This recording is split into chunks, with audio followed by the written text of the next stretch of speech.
기도드리겠습니다. 사랑의 하나님 아버지, 새로운 한 주간 첫 아침을 하나님 앞에 나와 예배로 시작하게 하심을 감사드립니다. 한 주간의 모든 길 위에 주님께서 동행하여 주시고 우리의 모든 걸음을 말씀과 기도로 이끄시며 하나님의 뜻 가운데 순종하는 오늘 하루 또 한 주간 되게 하여 주시옵소서. 주님, 어제는 우리가 성령 강림 주일로 함께 모여 예배하게 하심을 감사드립니다.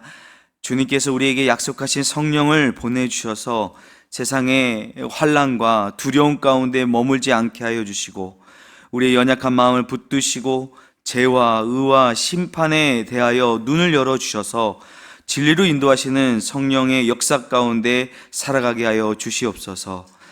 제자들의 마음을 밝혀 복음을 전하게 하셨듯이 오늘 우리 안에도 그 동일한 성령의 능력으로 우리 가운데 살아 역사하여 주시기를 간절히 소원합니다. 말씀이 기억나게 하시고 진리 위에 서게 하시며 우리의 삶이 주님의 뜻을 따르며 살아가도록 도와주시옵소서. 이 혼란스러운 세상 한가운데서도 성령의 도우심을 힘입어 담대히 살아가게 하시고 성령님의 위로와 권능으로 오늘도 우리가 믿음의 길을 걷게 하여 주시옵소서. 사랑의 하나님, 우리 영화교회를 위하여 기도드립니다. 주님께서 시작하신 새 예배당 건축이 계속해서 하나님의 지혜와 인도하심이 충만한 가운데 진행되게 하여 주시옵소서. 모든 공정이 안전하게 이루어지며 이제 지상으로 올라온 구조물이 더욱 견고하고 든든하게 세워지게 하여 주시옵소서. 이 건물이 단순히 건축물이 아니라 하나님께 예배드리는 거룩한 처소가 되게 하시고 다음 세대와 이 이웃과 지역 사회를 품는 복음의 기지가 되게 하여 주시옵소서. 특별히 주변 이웃들과의 관계 속에서 화평을 이루게 하시고 필요한 재정을 주님께서 때에 맞춰 채워주시며 온 교우들이 이 일에 기쁨으로 동참하게 하여 주시옵소서. 주님, 우리 윤광석 목사님을 위하여 기도드립니다. 말씀을 전하실 때마다 하나님의 마음을 담아 대언하게 하시고 영과 육이 강건하게 하시며 주께서 맡기신 그 사명을 끝까지 충성되게 감당하게 하여 주시옵소서. 모든 그 사역 가운데 성령의 기름 부으심을 부어주시고 위로부터 주시는 그 지혜와 평안으로 주님께서 붙들어 주시기를 간절히 소원합니다. 하나님, 우리 재직들과 또 모든 직분자들 정말 믿음의 충성과 기쁨의 섬김으로 이 일을 감당케 하여 주시고 또 각 부서와 교회, 학교, 구역과 선교회와 모든 소그룹 모임 안에 복음이 중심이 되게 하셔서 주의 이름으로 행하는 그 모든 사역 가운데 주님께서 함께하여 주시고 공동체가 더욱 굳건히 세워지며 믿음 안에서 한몸됨을 확인하는 귀한 믿음의 공동체 되게 하여 주시옵소서. 주님, 우리의 다음 세대를 주님의 손에 올려드립니다. 우리 유치부서부터 청년부에 이르기까지 새벽 이슬에 이르기까지 모든 세대가 하나님의 말씀 위에 그 인생을 세우게 하시고 이 시대 가운데 믿음의 사람들로 세움받게 하여 주시옵소서.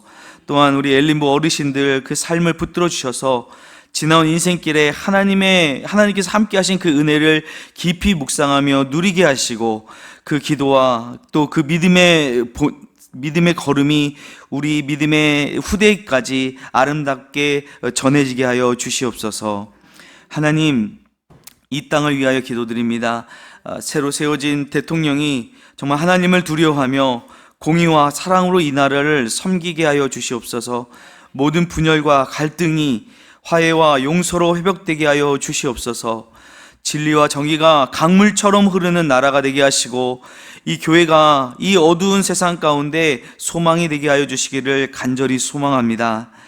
하나님, 우리 교우들 가운데 몸과 마음이 아프고 지친 이들을 주님 위로하여 주시기를 원합니다. 하나님, 여러 가지 인간관계로 또 앞으로 나아갈 길에 대하여 여러 가지 삶의 문제로 고민하는 이들에게 하늘의 지혜와 평강을 부어 주시옵소서. 주님께서 친히 찾아가 만나 주시고 회복시켜 주시고 새 힘을 허락하여 주시옵소서. 세계 곳곳에 흩어진 우리 선교 동역자들을 위하여 기도드립니다. 복음을 들고 나간 그 발걸음을 주님께서 지켜주시고 그들의 수고가 헛되지 않게 하시며 각 나라와 민족 가운데 하나님 나라가 임할 수 있도록 그들을 사용하여 주시며 그 사역 가운데 함께하여 주시옵소서. 우리 또한 그 사역에 동역하며 기도와 후원으로 또 복음 전파의 그 기쁨을 함께 누리게 하여 주시옵소서. 오늘도 우리가 주님을 기억하며 또 말씀을 사모하며 주님 앞에 나왔습니다. 하나님, 오늘 말씀 가운데서 우리가 가야 할 방향을 볼 수 있게 하여 주시고, 하나님 그 말씀을 우리의 삶에 살아내므로 하나님의 영광을 드러내는 오늘 하루가 되게 하여 주시옵소서. 감사드리며 이 모든 말씀 우리 주 예수 그리스도의 이름으로 기도드립니다. 아멘. 하나님 말씀 함께 보도록 하겠습니다. 민수기 35장 1절에서 21절까지의 말씀입니다. 민수기 35장 1절에서 21절까지의 말씀을 우리 함께 한 목소리로 읽도록 하겠습니다.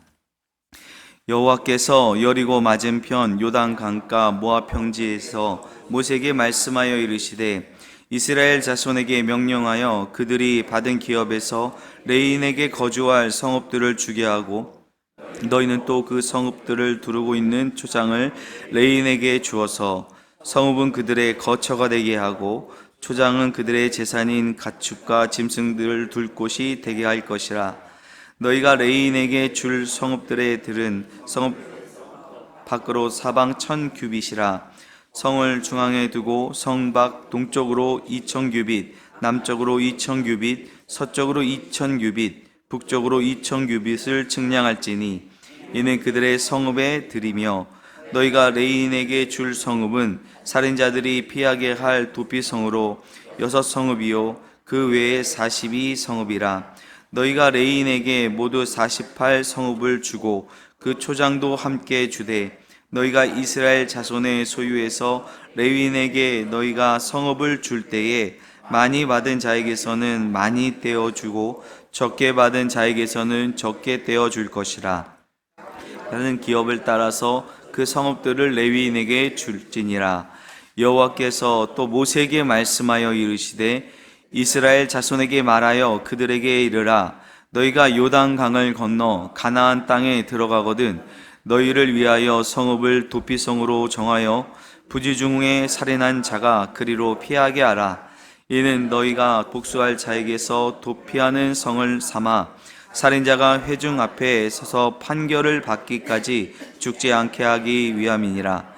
너희가 줄 성읍 중에 6을 도피성이 되게 하되 세 성읍은 요단 이쪽에 두고 세 성읍은 가나안 땅에 두어 도피성이 되게 하라. 이 6성읍은 이스라엘 자손과 타국인과 이스라엘 중에 거류하는 자의 도피성이 되리니 부주 중에 살인한 모든 자가 그리로 도피할 수 있으리라. 만일 철 연장으로 사람을 쳐 죽이면 그는 살인자니 그 살인자를 반드시 죽일 것이요 만일 사람을 죽일 만한 돌을 손에 들고 사람을 쳐 죽이면 이는 살인한 자니 그 살인한 자는 반드시 죽일 것이요 만일 사람을 죽일 만한 나무 연장을 손에 들고 사람을 쳐 죽이면 그는 살인한 자니 그 살인자는 반드시 죽일 것이니라.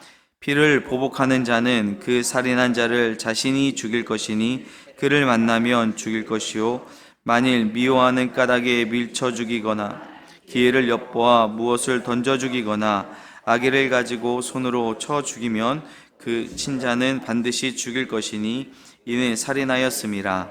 피를 보복하는 자는 살인자를 만나면 죽일 것이니라. 아멘.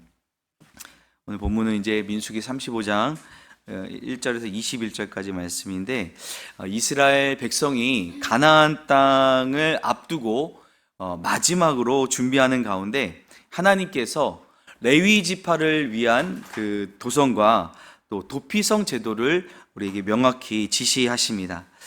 그런데 오늘 본문은 이 단순한 어떤 제도 규정이 아니라 이 안에는 하나님의 공의와 긍휼 그리고 이 공동체의 성숙함을 향한 깊은 뜻을 담고 있습니다. 우리가 본문을 따라가면서 오늘 이게 세 가지 중요 흐름을 발견할 수 있는데요. 첫째는 이제 레위인들을 위한 도성을 분배할 것, 그리고 두 번째는 도피성 제도, 그리고 마지막 부분에는 이제 살인에 대한 하나님의 공의로운 판단에 대해서 기록하고 있는데, 하나씩 살펴보면 먼저 레위인을 위한 도성입니다.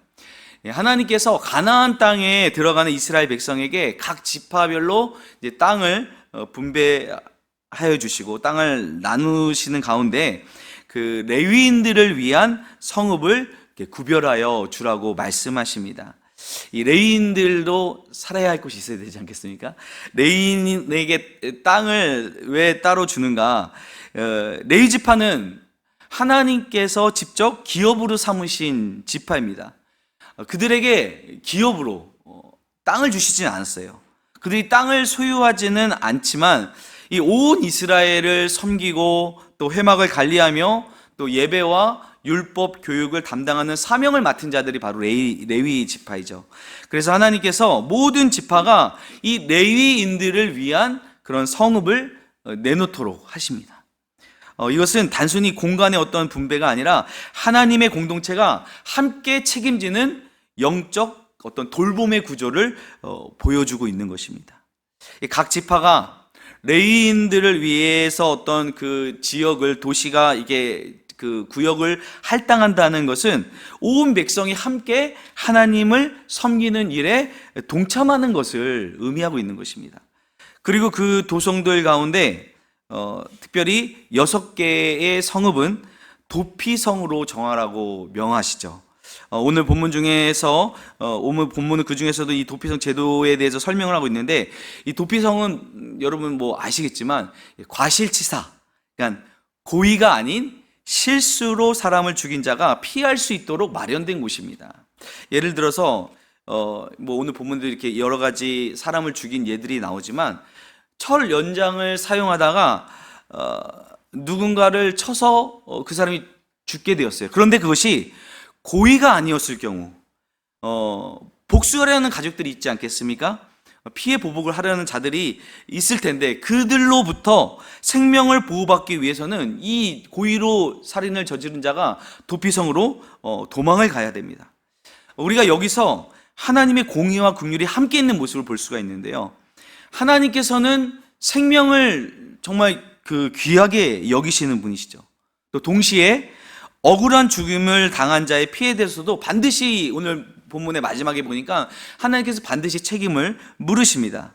자, 고의적인 살인은 반드시 처벌되어야 하고, 피를 보복하는 자는 그를 죽일 수 있다고 말씀하십니다. 그러나 고의가 아니라 실수로 그래야 했다면 하나님께서는 이 도피성을 통해서 그 생명을 보호하여 주시는 것입니다. 여기에 매우 중요한 영적 메시지가 담겨져 있는데요, 우리 하나님께서 무조건 그 감싸기만 하시는 것이 아니라 진실을 따지시는 공의의 하나님이시며, 또 동시에 약자를 돌보시는 긍휼의 하나님이시라는 것이죠. 이 도피성 제도가 죄를 덮으려는 장치가 아니에요. 나중에 그 도피성으로 그 도망하여서 그 뿔을 잡은 자는 나중에 이제 재판할 때까지는 생명을 보호받는 것이죠. 진실이 밝혀지고 공동체 안에서 공정하고 회복적인 관계를 세우기 위한 하나님의 지혜가 담긴 제도라는 것입니다. 우리는 이 말씀을 통해 그 몇 가지 중요한 교훈을 얻을 수 있는데요, 첫 번째는요, 하나님께서는 이 공동체 안에 정의가 세워지기를 원하십니다. 하나님은 고의적인 살인은 엄중하게 다루십니다. 이유는 간단합니다. 인간의 생명은 하나님의 형상대로 지음받은 존귀한 존재이기 때문입니다. 그래서 살인은 단지 사람을 죽이는 것이 아니라 하나님의 형상을 훼손하는 일이며 하나님의 주권을 침해하는 중대한 범죄입니다. 그래서 하나님이 이 죄에 대해서 결코 가볍게 넘어가시지 않습니다. 고의적인 살인은 어떠한 이유로도 변명될 수 없으며 그 죄는 반드시 책임져야 하게끔 율법으로 정해놓으셨어요. 이것이 하나님의 공의입니다. 그러나 동시에 하나님은 어떤 사람이 실수로 사람을 죽였을 경우에 억울하게 보복당하는 그런 일이 없도록 이렇게 도피성을 예비해 주시는 것, 이것이 바로 하나님의 긍휼이라는 것이죠. 두 번째는요, 하나님은 회복과 보호의 길을 미리 마련하시는 분이시라는 겁니다. 여러분, 이 도피성 제도는 사건이 발생한 후에 임시 조치로 만들어진 것이 아니에요. 하나님께서 이스라엘 백성이 가나안 땅에 들어가기 전에 땅을 완전히 분배하기도 전에 이 제도를 미리 만들어 놓으셨습니다. 그래서 우리가 하나님의 계획, 하나님의 또 성품을 볼 수 있는데요. 하나님, 우리가 죄를 짓기 전부터 회복의 길을 마련해 놓으신 분이시죠. 우리가 아직 죄인 되었을 때에 미리 우리를 향한 하나님의 사랑을 확증하시고 그 아들 예수 그리스도를 보내주셔서 우리가 죄를 지은 후에 그것을 어떻게 하는 것이 아니라 우리가 죄 가운데 빠져 있을 때에 미리 회복의 길을 열어놓으신 것이 그 하나님의 사랑이라는 거죠. 그래서 이 도피성은요, 예수 그리스도를 예표하는 상징입니다. 우리가 죄로부터 도망쳐 피할 수 있는 은혜의 피난처, 진정한 생명의 안식처는 바로 예수 그리스도이심을 보여주는 것이죠. 고의로 범한 죄는 거기도 물론 회개와 또 정직한 책임이 필요하고 그것을 통해서 하나님께서 우리를 또 구원하시지만 그 우리의 어떤 실수와 연약함 속에서도 우리는 예수님 안에서 다시 살아갈 수 있는 길을 찾을 수 있는 그 길을 우리에게 보여주시는 것입니다. 세 번째로는요, 이 도피성은 공동체가 함께 만들어가는 보호의 울타리입니다. 도피성은 단지 그 한 도시가 아니라 이스라엘 전역에 요단 이편에도 세 성읍, 요단강 건너서도 세 성읍이 이렇게 6성읍이 마련되어 있는데 보시면 이스라엘 전역에 고루 분배가 되어 있습니다. 이는 누구든지 가까운 곳에서 도피성을 찾을 수 있도록 하기 위함입니다. 이것은 오늘날 우리 교회 공동체가 감당해야 할 중요한 사명과도 연결이 됩니다. 우리 교회는 우리들은 억울함과 실수 속에 고통받는 자들을 품는 도피성이 되어야 합니다. 죄는 분명히 다루되 회복의 기회를 열어주고 하나님의 국류를 전하는 은혜의 공동체가 바로 우리 교회가 되어야 된다는 것이죠. 회개한 자가 다시 살아갈 수 있는 공동체, 또 상처 입은 자가 치유받을 수 있는 공동체, 그리스도의 품처럼 안아주는 그것이 바로 우리 교회의 본질이고 또 교회의 역할이 되어야 한다는 것입니다. 또 이 도피성 제도는요, 복수심이라는 그 인간의 그 본성에 대해서 하나님께서 경계를 선언하는 말씀이시기도 합니다. 사람은 본능적으로 자기의 식구, 자기가 사랑하는 사람이 해를 당했다면 보복하고 싶은 마음이 생기지 않겠습니까? 그러나 하나님은 그 복수의 감정으로 인한 또 다른 죽음을 막기 위한 법을 세워놓으신 거예요. 하나님께서는 복수를 허용하시되 무제한적인 그 감정의 폭발이 아닌 진실과 판단을 통해 정의롭게 다루시도록 질서를 만들어 놓으신 것입니다. 이것이 바로 하나님의 나라, 하나님의 통치가 이스라엘 가운데 이루어지기를 원하시는 하나님의 방식이라는 것입니다. 오늘 말씀을 대하면서 우리의 삶 속에서도 우리가 어떤 감정이 아닌 말씀과 진리로 판단하는, 그렇게 반응하는 훈련을 해야겠다라는 생각이 들었고, 또 억울한 일을 당했을 때 먼저 복수를 꿈꾸는 것이 아니라 하나님 앞에서 이 상황을 어떻게 바라봐야 할지를 묻는 사람이 되어야 할 것입니다. 하나님은 그런 자들에게 판단의 지혜를 주시고 또 회복의 기회를, 또 때로는 단호한 결단을 주신다는 것입니다. 사랑하는 여러분, 오늘 우리가 이게 함께 읽은 이 35장의 말씀은 과거 이스라엘에게만 주시는 규례로만 바라봐서는 안 될 것입니다. 우리가 오늘을 살아가는 우리에게도 여전히 유효한 하나님의 마음을 전하고 있습니다. 하나님의 공동체는 그 공의와 사랑, 정의와 긍휼이 함께 있는 곳이 되어야 합니다. 하나님은 우리가 진실하게 살기를 원하시며 또 잘못했을 때는 책임질 줄 아는 용기가 우리에게 있기를 원하십니다. 동시에 우리가 서로 정죄만 하는 것이 아니라 서로에게 이 도피성과 같이 회복의 기회를 주며 또 함께 살아갈 수 있는 그런 공동체가 되기를 원하신다는 사실을 여러분 기억하시기 바랍니다. 오늘도 주님께서는 우리의 도피성이 되어주십니다. 우리가 힘겨울 때, 또 억울할 때, 또 우리가 실수했을 때에 주님의 품은 항상 열려 있습니다. 그 품으로 달려나가는 저와 여러분 되기를 축원합니다. 그리고 또 누군가에게는 우리가 그런 피난처가 되어줄 수 있었으면 좋겠습니다. 주님의 은혜를 누리고 또 그 은혜를 또 누군가에게 나눌 수 있는 은혜의 공동체가 되기를 주님의 이름으로 축원드립니다. 기도하겠습니다. 하나님 아버지, 오늘도 우리에게 살아있는 말씀을 주심을 감사드립니다. 공의로우시며 국률이 풍성하신 그 하나님의 마음을 더욱더 알게 하시니 감사드립니다. 하나님, 우리가 그 하나님의 성품을 닮아 진실을 따르고 공의를 행하되 또 실수하고 넘어진 자들에게는 회복의 길을 내어주는 도피성 같은 삶을 살 수 있게 하여 주시옵소서.